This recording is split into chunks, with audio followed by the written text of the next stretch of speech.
Hello and welcome to the next Lukozer PC game review video.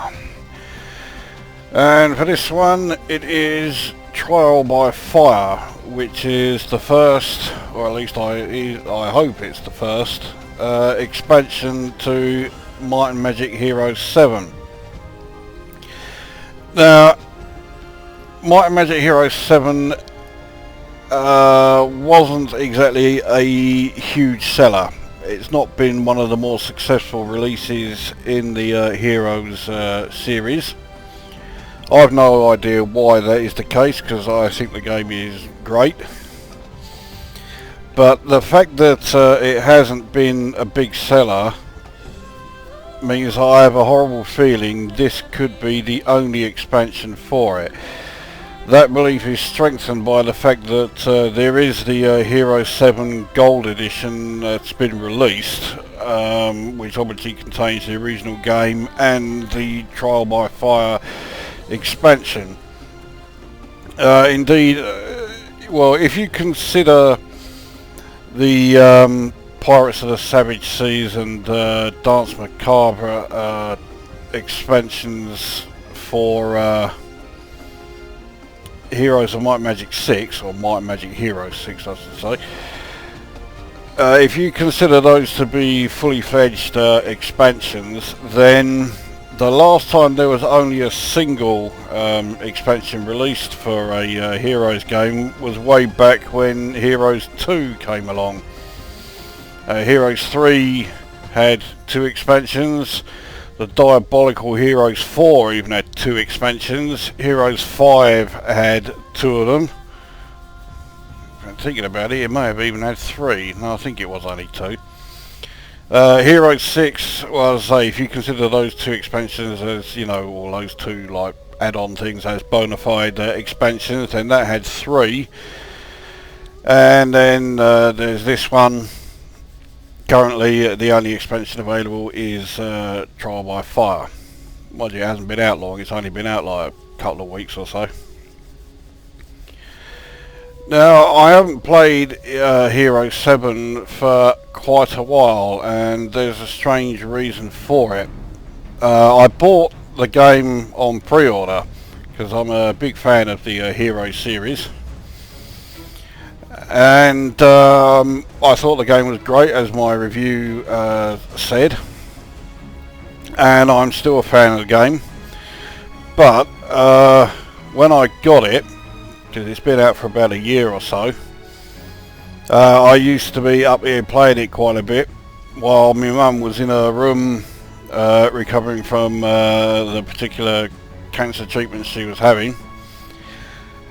And I would usually hear her sort of knocking on the wall to let me know that she needed some kind of pain meds or something, usually some of her liquid morphine she'd been given. And consequently, when the end came, playing this game would always remind me of, you know, her being in her room and needing me to help her out, and I keep expecting to sort of hear her knocking on the wall to get my attention while I'm playing it. So it does rather sort of, rather sort of drive home the fact that she's no longer around.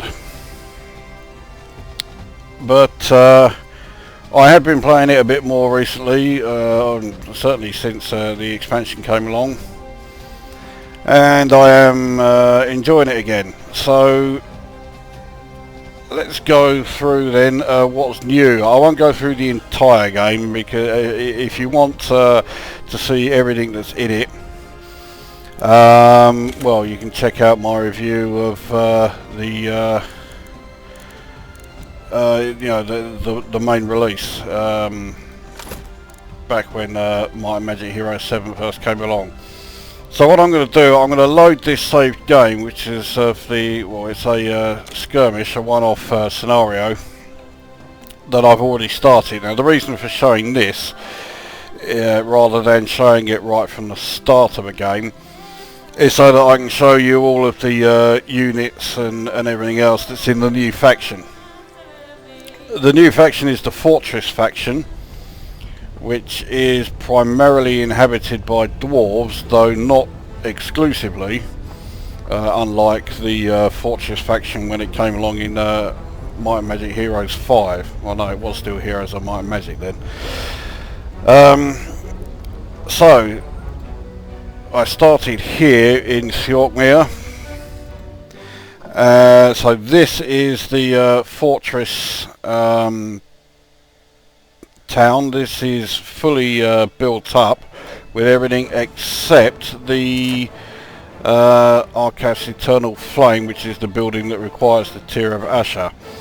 There isn't a Tier of Asher in this particular map, so you know, forget about trying to build that building. You're not going to be able to.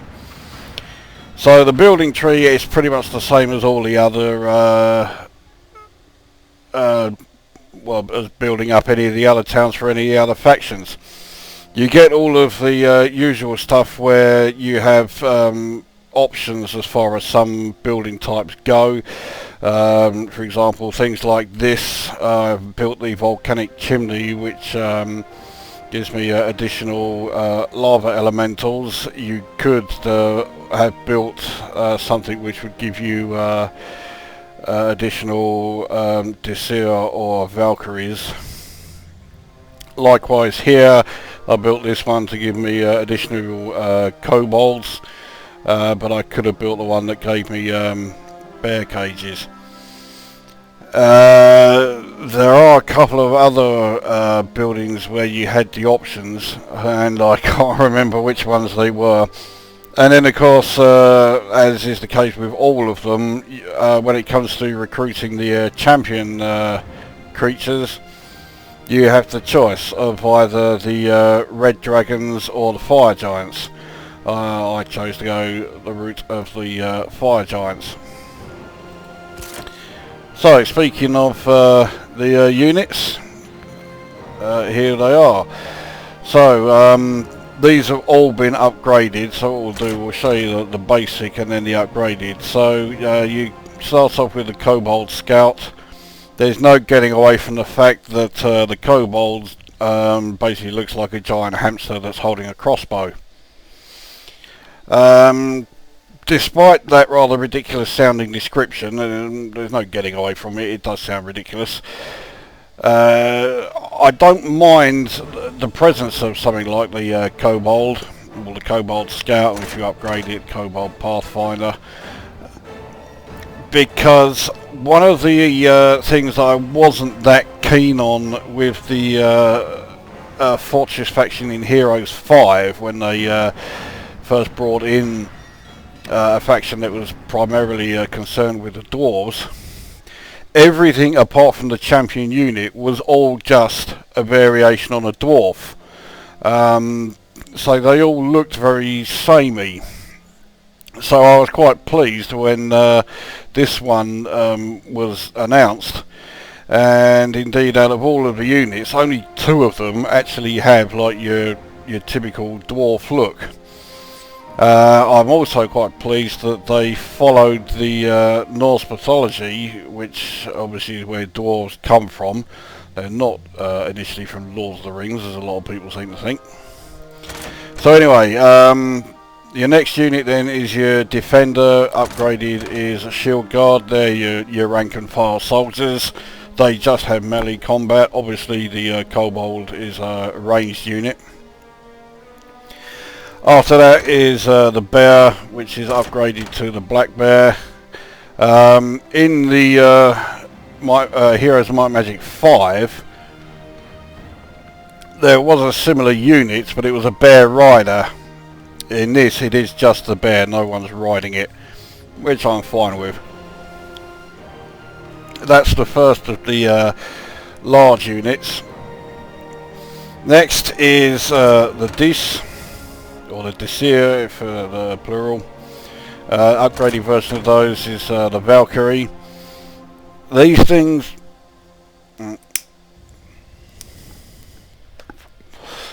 they're a regular size unit. They are quite strong as far as their attack goes, but their armour is nothing to write home about. They are, well, they look like they're almost surrounded by fire. It's, in fact, the flame is their hair. In fact, if we take a look at the, I was hoping it would show a bit more than just that. But, well, I'll show you when we come to a battlefield section. But yeah, it means that seeing the unit that's behind them isn't always easy. Next up is the next of the large large units, the Lava Elemental, and the upgraded version is the Magma Elemental. I wasn't expecting elementals to be something that you could recruit from here, but they did deliberately choose lava and magma elementals as opposed to fire elementals. So, I guess in that regard it's okay. And besides which, fire elementals were already in the game as a neutral unit. Now the magma elemental, not the initial one, the lava one, but the magma one is the first that actually has a secondary ability. None of the previous four have one. With this creature, you select the unit and it surrounds itself with molten lava, which damages every unit, including friendlies that are within range of the sort of lava mass that's appeared all around it. To date, I've not found a use for it, but that doesn't mean I never will, but at the moment, no, I haven't. Next is the Rune Priest, and the upgraded version is the Rune Patriarch. This is very similar to the unit that's in Heroes of Might and Magic 5, even has the same name. This is your second ranged unit. The upgraded version, the Rune Patriarch, its range is always a full shot. It never has a half range due to the distance, which is extremely handy, which is why this is always one of the first units that I want to upgrade. So they can be more than useful, and they also deal out quite a bit of damage at a time, because I've upgraded this building quite a bit. I'm getting 6 of these a week, but initially you only get 2 a week, and it doesn't sound like a lot. Well, it's not a lot, but yeah, actually getting that many is more than handy. Even just 2, they are capable of dealing some damage. Finally, there's the elite unit.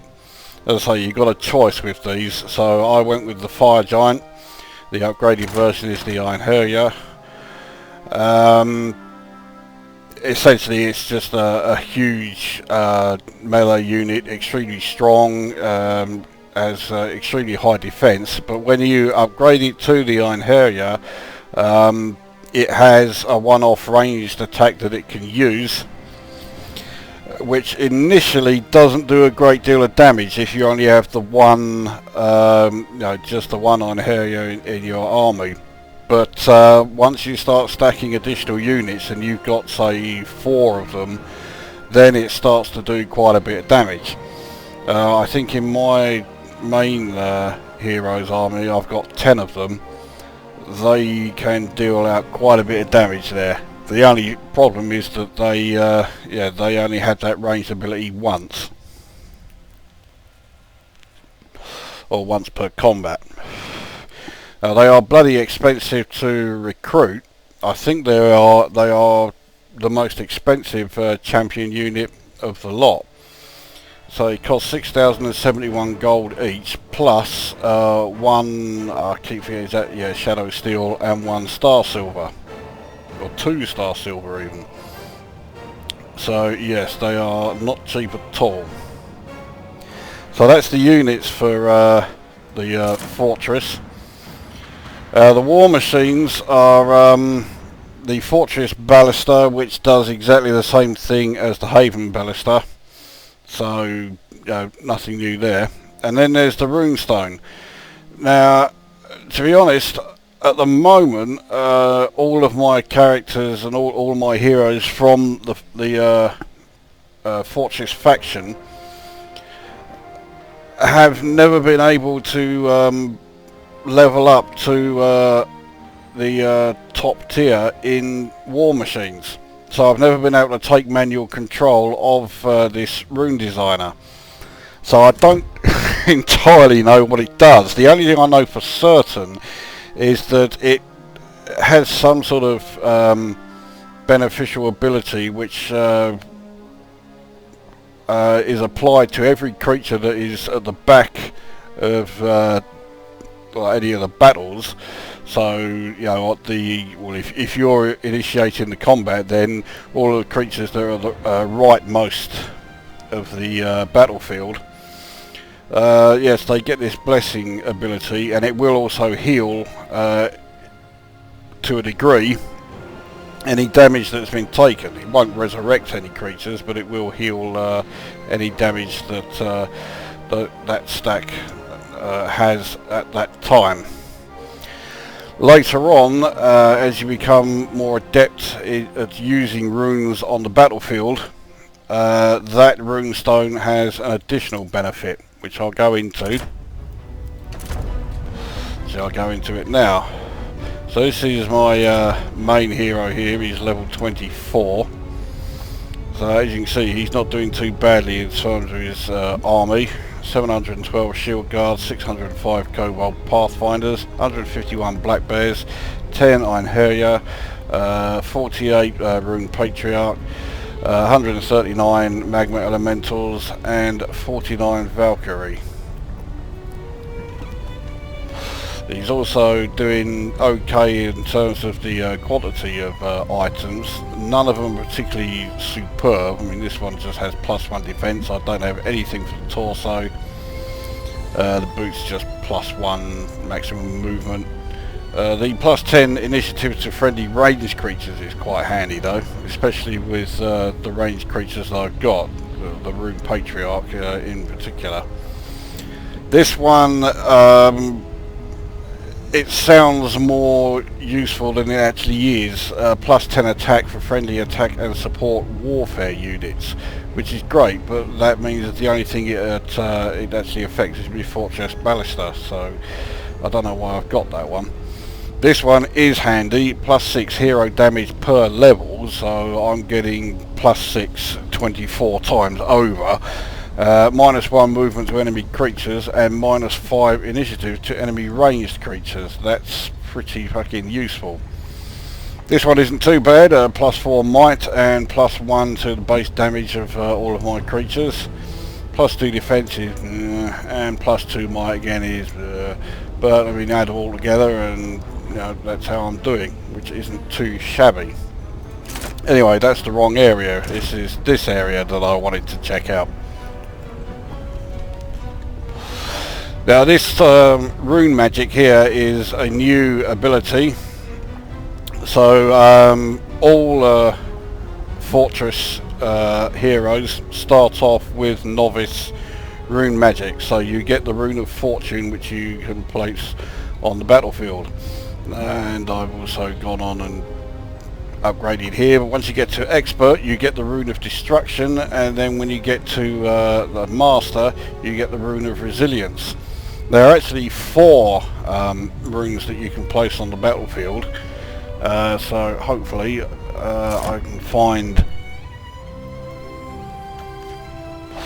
some enemy units to attack, and we'll show you how he fights. That's an enemy caravan, but I can't reach it on this go anyway. I've already won this skirmish map, so it doesn't matter if I fuck it up this time. Now I do have other characters. Now this character, although she is a Fortress hero, her army is completely made up of Haven units, but I don't know, oh, I haven't even got it either. I was going to say, I don't know if this is a new option, but under diplomacy, novice, there is a skill where you can change it so that you don't suffer a morale penalty because you've got units from one faction mixed in with units or a hero from another. In fact, you get a benefit from it. But anyway,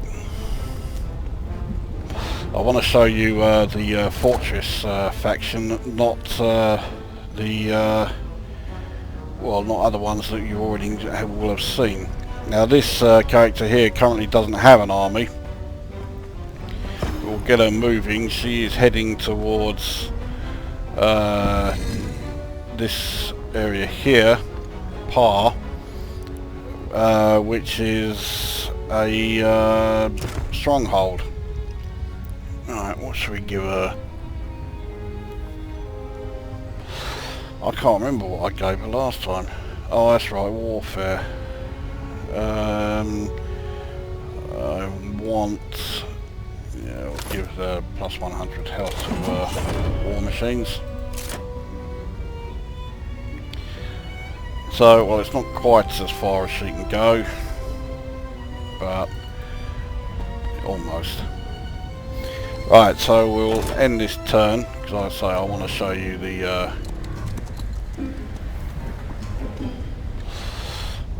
combat and the fortress units in action. Now this map is one of several new skirmish maps that are included with this expansion, and of course there is a new campaign. There we go. Right, so she now does have a decent army. Everything's all built up here, and all the creatures are recruited and upgraded. I am quite keen on the old ancient behemoth. That's quite an impressive champion unit. Anyway, well, I don't want to take on just a fucking caravan.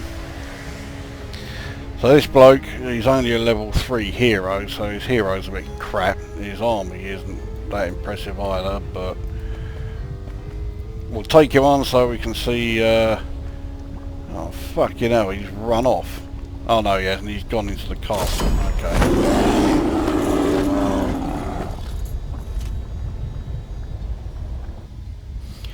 Now you can see like the off-grid units, I've got plenty of them here. So there are 1, 2, 3, 4 runes that I can use, plus the rune stone and fortress ballista war machines. An old bug that has been around for quite some time now still crops up, and occasionally it will come up like this. And if you don't notice that you know, some of these have been deselected, you will start the combat and then only then find out, oh fuck it, I haven't got my fucking war machines out. So you always want to keep an eye on that. I do like the fact that you can set up your army as you like it at the start of each combat. Yeah, I think that's pretty well done.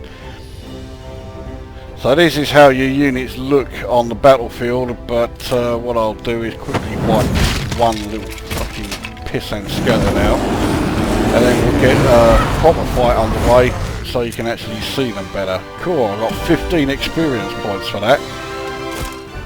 Yeah, I'll go far. Right. Now let's try taking on this fucker. This is it. So what's he got? 4 Minotaur, 14 Troglodytes, 18, is that a Shade? Yeah.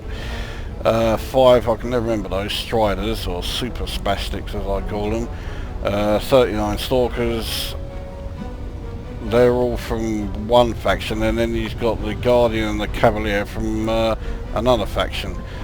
These first 5 are all from the dungeon, and then these 2 are from the Haven. With him only being level 3, he hasn't got that ability under diplomacy, so there's going to be some low morale amongst his lot. Now, I'm pretty sure I showed my usual strategy in my last, or my review of Might and Magic Heroes 7, which is to just stay back and let them come to me.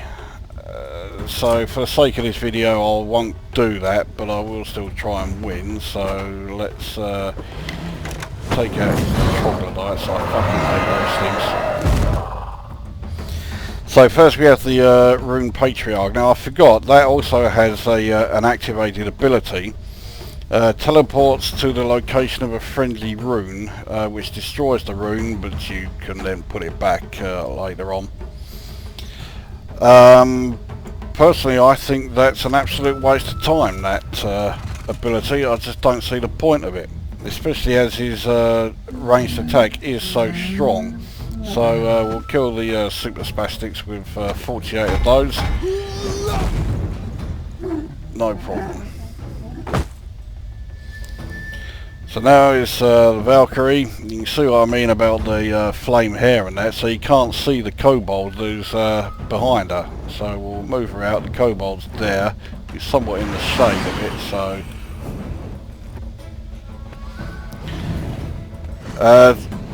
their ranged attack isn't too bad considering that they are a very low, you know, they are the lowest of the you know, regular units. And when you've got 605 of them, they can do quite a bit of damage. So, no problem with dispatching those. So now he has no ranged attack. He has to now come to me. So now we're at the Einherjar. So here is his the throwing hammer. Now this description seems to be a bit misleading. The creature performs a range attack with a full range and plus 10 attack. But in fact, when you first start, his ranged attack is nowhere near as strong as that. So I'll try and dispatch some of the Minotaurs, because they are by far his toughest unit. Okay, so I got a high morale extra move, but can't do very much with it. Now the Magma Elemental, so there is his ability here. So he creates 4x4 Magma Pond. So it's basically you know, all around the perimeter of him. It lasts until the end of the next combat round, so you can start it this combat round, next round comes along, it will still be there, and then when the next one starts, so round 3, that's when it will disappear. I know it is quite devastating because I accidentally clicked on it when I was meant to click on defend yesterday, and he killed a hell of a lot of my black bears there and my defenders, or whatever they upgraded ones are called, shield guards. There you go. So anyway, I won't use that feature now. I don't really want my abilities to be, or any of my own units to be killed by friendly fire. So now we have the first of the runes. This one is the Rune of Resilience. So friendly creatures within that aura get plus 6 defense. So we'll put that there. So anywhere in those 9 squares, they get the ability, you know, or the protection that that offers. Now the next rune is the Rune of Balance. So all damage to a friendly creature in that's within that aura, it will be actually distributed equally between all friendly creatures that are within that aura. So a good place to put that would be, say, here, so that if my shield guards here take a hefty hit, it's actually shared out between them and the Einherjar, which can take a hell of a lot of damage. So next is the Rune of Destruction. All creatures within that aura get plus 4 attack. It's a good one to use for ranged units there. Now all runes also have a second activated ability, but you can only use them from round 2 onwards. So we'll use the War Machine to finish off the Minotaur. Now we have the final one. This is oh bollocks, I've clicked the wrong thing. Okay, so the war machine just got used there, the rune stone. It was healing, so it heals for 134 health. But obviously, as always, it doesn't affect undead or constructs. Yeah, it doesn't have any use at the moment. I haven't taken any damage. So yes, Rune of Fortune. So with this one, friendly creatures that's within its aura get plus 15 luck. Enemy creatures within it get minus 15 luck. So that's quite a handy one to have. It's also one where you want to make sure that the enemy creatures are particularly affected by it. So we're on to round 2.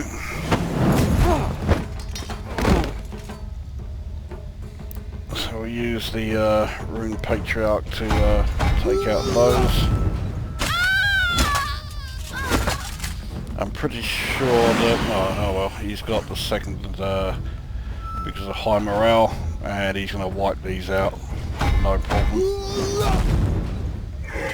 So unfortunately you didn't actually get to see any melee attack from any of the units, but you have seen the Fortress faction in action there.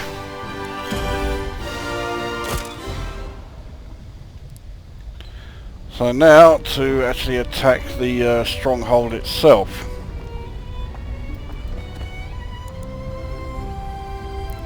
Yes, so there's 2 Shadow Dragons.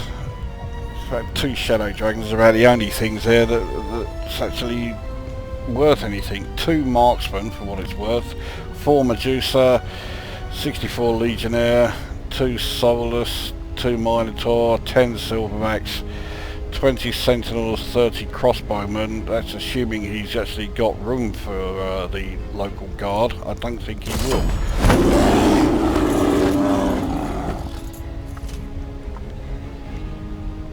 Now you can spread out your army a bit further when you're attacking castles, but I don't bother. I keep them all in the same place. So let's see. Well, the old yeah, I won't kill any Shadow Dragons with hero attack, but I'll kill his Medusa. So now he only has 2 marksmen for ranged attack there. So the old Shadow Dragon is stronger than I thought. I'm only going to kill 1 here.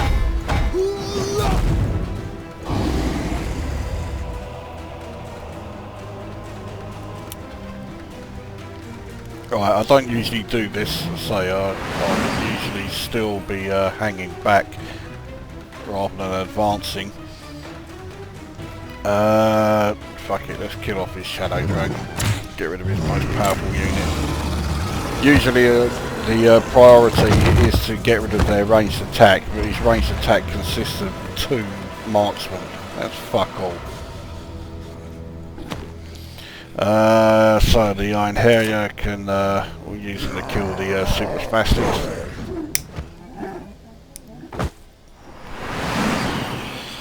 And he's got the morale, so movement there.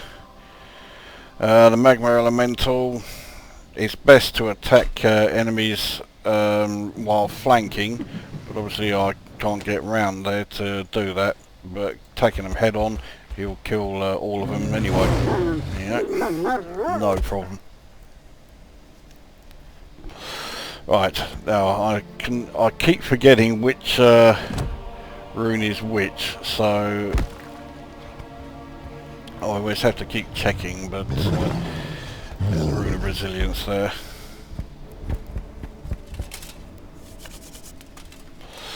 Okay, so Minotaur didn't move very far. I thought it was going to move further than that.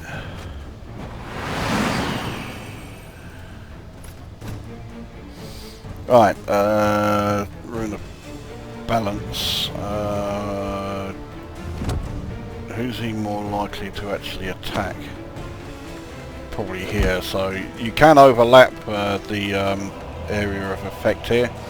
I will increase the attack of my Rune Patriarchs. Fuck it, we'll take out the ranged attack now.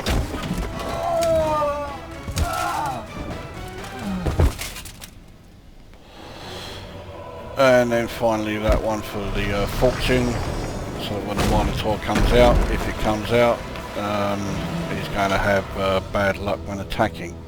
As it is, he's got some seriously bad luck now because he's got 48 Rune Patriarchs who are just about to completely annihilate him.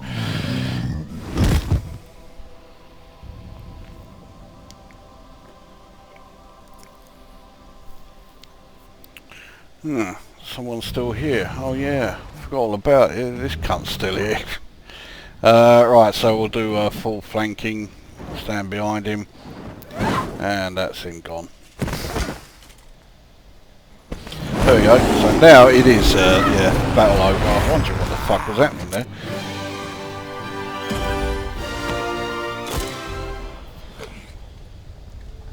So the castle is, or the town rather, is now empty. So oh yes, I still need to take on the local guard. Actually, before I do that, I'll finish leveling up. What do I? There's not a lot that I really need. Fuck it, yeah, we'll control the siege engine. Right. So now I get to take on the 30. Marksman, crossbowman, so he hasn't even upgraded these, and 20 sentinels. It's not going to be the most difficult battle I've had in any Heroes game. So I now have manual control of the yeah, of that thing, the catapult. So use the hero attack to wipe him out. And then the Rune Patriarchs to wipe him out. The end.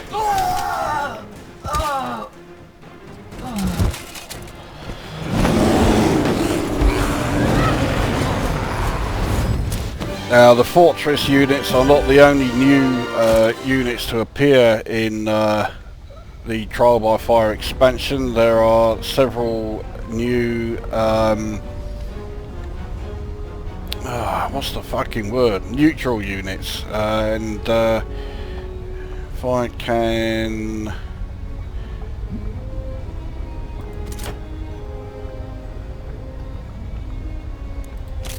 it's not here. I wanted to find a way of being able to look them up. I know how to do it. What we'll do, we'll go and check out my character here. So these are all the heroes that you can recruit from the Fortress faction, but let's check out some of the new neutrals.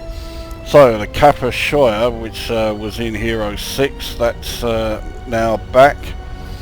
The Lizard Man is new. That last time a Lizard Man was in the game, I think, was Heroes 3. I don't remember it being in 4, 5 or 6. But they are a ranged unit. The Griffins, they were already there, so was the Sea Elf Pirate and the Shantiri Golem. Shadow Panther, I can't remember if that was already in it or not. Thankfully they're nowhere near as ridiculously difficult as they were in Hero 6. The Black Guard is new. He's basically a slightly improved version of Sentinel. He looks stronger than he actually is, because his defense is very high, largely because of all the armor he's wearing. So yeah, they can take a lot of punishment, but they don't deal out a huge amount of damage. The Juggernaut was already in so was the Mermaid, but the Arcane Archer, that's new. As the name would suggest, they are a ranged unit, and like the Rune Patriarch, they always have full range, so there you go, shoot at any distance without losing damage, so they can do quite a bit of damage to you. They're always a good one to prioritise if you come up against an army that has those. The Manticora, I think that was already in this, but they were a playable unit in Heroes 6. They were one of the dungeon faction's elite creatures. I wish they were still, rather than being a neutral now, but there you go. Then you have the Elementals. I'm pretty sure the Light Elemental is a new addition. I don't think that was already there. And likewise, yes, likewise the Darkness Elemental. The Lilium were already in it. The Ifrit are new. I haven't actually encountered these yet in this game, because the Ifrit used to be a creature that you could recruit from Infernos. Certainly in Heroes 3. In fact, I used to like playing as the Inferno in Heroes 3. And the Ifrit was always a unit that I particularly wanted to make sure I had. Shantiri Titan, bloody hell, even the sound of that. I mean, the Titans are probably the most powerful champion creature in the game. They are fighting for, who is it? The Academy, that's it. So a Shantiri one, even stronger. Yeah, I wouldn't fancy going up against those. Gold Dragon were already here. The Firebird, yeah, they were already there. The Kraken, that's another new one. I've not encountered one of those yet, so I couldn't tell you what they are like. But the fact that they are a champion creature, 345, oh, okay, no, they're not as strong as the Titan. They are stronger than the Firebird. The Firebird's tough enough as it is, so yeah, I can imagine the Kraken is more than a little difficult. So there you go, that's all of the new features in Trial by Fire then. The new Fortress faction, the new Fortress units, a fair few new neutral units, additional skirmish maps, and of course the new campaign for the Fortress faction. In fact, there are two campaigns for the Fortress faction. They both have, I think it's about six parts to them, so 12 new campaign levels, which is a pretty good amount. And the Heroes 7 campaign, I would say, is probably second only to the campaigns of Heroes 3 in terms of how fucking difficult it is. I mean, it is seriously challenging. So don't go thinking you're going to breeze through it. I know there are a lot of players who are fans of the Heroes of Might and Magic series and yet never play the campaigns. They just play the skirmish games, which is fine. No problem with that. With Heroes 3 and 4, I pretty much did that. With 5, I did have a go at the campaigns. I actually managed to complete the campaign of the expansion. That was the one actually that brought in the Dwarves. That was the only campaign I managed to complete. The other parts I could never get anywhere with. Hero 6, amazingly, I actually completed the entire campaign. But then the expansion came along with the Dark Elves, the dungeon faction. That campaign was seriously fucking difficult. I couldn't get anywhere with that. And then this one, the campaign is seriously fucking hard. I've managed to complete three levels. That's it. So yeah, quite tough. So on the surface, it looks and sounds like there isn't an awful lot new in this expansion, but once you look beyond the initial things like the the new faction, the new units and that, you'll see there is actually quite a bit here. There are, more actual stories and a lot more scenarios to get through, and of course new skirmish maps, which are always welcome. And of course also all of these new features can be used in the level editor, so if you're one of those who makes their own skirmish maps, which I used to do with Heroes 3, not so much with any of the others. I may have to give it another go with this one. Of course that's assuming that I actually know anyone who would download it. I'm still currently the only person I know who plays this. I know a couple of people who are quite interested in getting it, but they're waiting for it to go on sale, which isn't not a bad idea, because one of the stumbling blocks is that as much as I like this Trial by Fire expansion, it's not very well priced. It came out at 24 quid. I think it's a little bit expensive for what it is. So I mean, if you haven't got Hero 7 at all yet, then obviously Hero 7 Gold Edition is the one to go with. But again, I'd say, wait for it to go on sale. Steam sales always include the Hero series, so sooner rather than later the Hero 7 Gold will go on a sale price, and that's the time to go and pick it up.